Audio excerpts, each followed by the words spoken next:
तो चलिए trick number third देखते हैं भाई। अगर तुम्हें इस तरह क्वेश्चन मिल जाए पेपर में, ठीक है, ऑब्जेक्टिव, और तुम्हें फाइंड करना एक्स एंड वाई, यानी एक्स और वाई की वैल्यू निकालनी, तो तुम्हें ट्रिक लगानी। देखो ट्रिक बताता हूँ मैं तुम्हें, पहले पहचान करनी है तुम्हें क्वेश्चन की पहचान क्या है।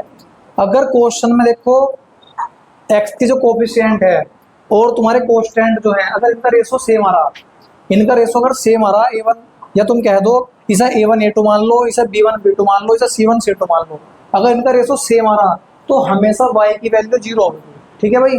अगर हमारा y का कोफिशिएंट और कोस्टेंट का रेशो सेम आ रहा, या कह लो B1 B2 और C1 अपॉन C2 इक्वल आ रहा, तो हमेशा x की वैल्यू 0 होगी। ठीक है। तो चलिए पहला क्वेश्चन देखते हैं। यहाँ देखते हैं, देखो पहले x का रेशो देखते हैं, x के कोफिशिएंट का, ठीक है, A1 A2 का, A1 अपॉन A2, और देखो और C1 अपॉन C2, ये चेक करते हैं। देखो A1 कितना है 12, और A2 कितना है 16, और C1 कितना है 27, और C2 कितना है 36। ठीक है भाई। देखो इसे काट लो 4 से, 4 के 12, 4 चौक 16, ऐसे से काट लो 9 से 27, 9 चौक 36। देखो रेशो इनका सेम आ गया। जब रेशो सेम आ गया तो इसका मतलब है y, देखो y की वैल्यू 0 होगी, y का मान 0 होगा। अब हमें x का मान निकालना, तो कोई सी भी इक्वेशन में y का मान रख दो भाई, यहाँ रख दो, तो देखो 0 हो गया, तो 12x बराबर आ गया 27, और इस 12 को इसके अपॉन में ले जाओ, तो 27 अपॉन 12। देखो 3 से काट लो, 3 9 27, 3 चौक 12, तो 9/4 इसका आंसर आ गया। x की वैल्यू 9/4 आ गई, और y का मान 0 है ही था भाई। ठीक है। उसके बाद दूसरा क्वेश्चन देखते हैं।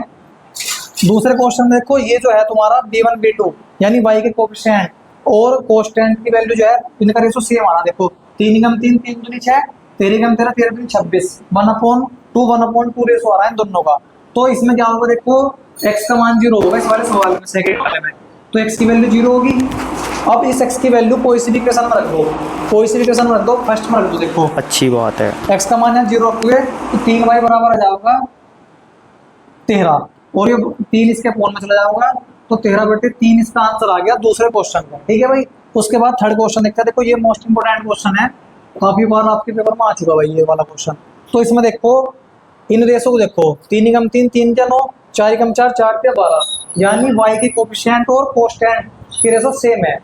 तो इसका मतलब जब ये सेम है, तो देखो ये वाला दूसरा लग रहा है इसमें, देखो B1 upon B2 C1 upon C2 equal ratio में है, तो इसका मतलब क्या हुआ, x का मान तो हो गया 0, इस वाले क्वेश्चन में x की वैल्यू तो होगी 0। अब हम x की वैल्यू कोई सी भी इक्वेशन में रख दो, फर्स्ट में रख दो, तो देखो 9 9 9 गुना 0 प्लस 3y अपॉन 4, ठीक है, इक्वल टू 4। तो जब ये 0 इक्वल में 0 जाओगे, तो 3y बराबर 4, 3 को अपॉन में ले जाओ इसके 4/3, तो इसका आंसर आ गया 4/3, y की वैल्यू 4/3 और x की वैल्यू 0 भाई। ठीक है। उसके बाद लास्ट क्वेश्चन देखते हैं चौथा। इसमें चेक करते हैं। देखो 3 × 3 3 चौक 12, 7 × 7 7 चौक 28, यानी A1 A2 equal to C1 C2, यानी पहले वाला नियम लगना है, इसमें पहली ट्रिक लग रही है वाली।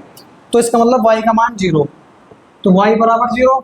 अब y की वैल्यू की इक्वेशन को इसमें रख दो, इक्वेशन 1 में रख दो चाहे, तो 3x प्लस यहाँ 0 रखो, 0 जाओगे बराबर 7, तो 3x बराबर 7, 3 को फोन में ले जाओ, तो x का मान आ गया 7/3। तो आई होप आपको ट्रिक भाई बढ़िया समझ में आई होगी।